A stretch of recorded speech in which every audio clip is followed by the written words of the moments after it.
గుంటూరు జిల్లా ముంపు పరివాహక ప్రాంతాల్లో కేంద్ర మంత్రి పెమ్మసాని చంద్రశేఖర్ ఎమ్మెల్యే నసీర్తో కలిసి పర్యటించారు. ఈ సందర్భంగా ఇల్లు నీట మునిగిన బాధితులతో పెమ్మసాని మాట్లాడి అన్ని విధాలుగా ఆదుకుంటామని భరోసా ఇచ్చారు. అధికారులు ముంపు ప్రాంతాలపై ప్రత్యేక దృష్టి సారించాలని, మరోసారి ఇటువంటి ఘటనలు పునరావృతం కాకుండా చర్యలు తీసుకోవాలని సూచించారు.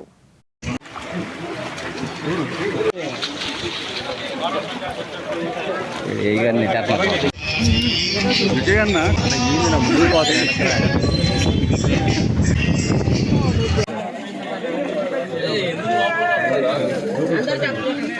షార్ప్ తగిలింది పైన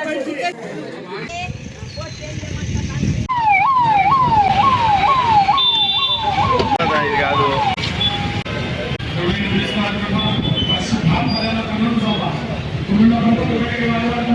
తక్కువ వర్షాలు పడినప్పుడు అవి చేయగలుగుతున్నాయి, కానీ అట్లా 50 ఏళ్లలో ఎప్పుడు లేనటువంటి వర్షం పడ్డప్పుడు అవుట్లెట్ సరిపోవట్లేదు.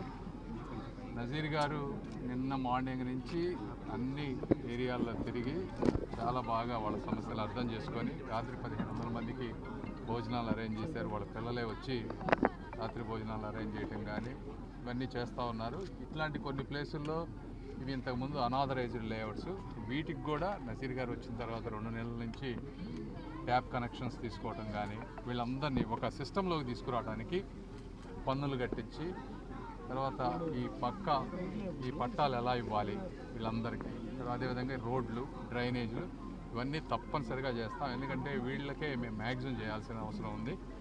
ఇది నజీర్ గారు మంచి ఇనిషియేషన్ తీసుకున్నారు. నేను కూడా మ్యాక్సిమం కేంద్ర ప్రభుత్వం నుంచి ఎంతవరకు చేయాలో అంతవరకు సహకరిస్తాం. Thank you.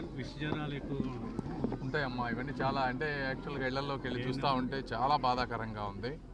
ఈ రోజుల్లో కూడా ఇలా ఉంటున్నాం అనేది తప్పనిసరిగా మరి ఇవన్నీ ఏంటంటే ఒక్క రోజుతో సాల్వ్ అయ్యేవి కాదు. మా ఇద్దరి శక్తి మేరకు మ్యాక్సిమం చేస్తాం. అంతకంటే నేను చెప్పగలిగింది. తక్కువ వర్షాలు పడినప్పుడు అవి చేయగలుగుతున్నాయి, కానీ అట్లా 50 ఏళ్లలో ఎప్పుడు లేనటువంటి వర్షం పడ్డప్పుడు అవుట్లెట్ సరిపోవట్లేదు.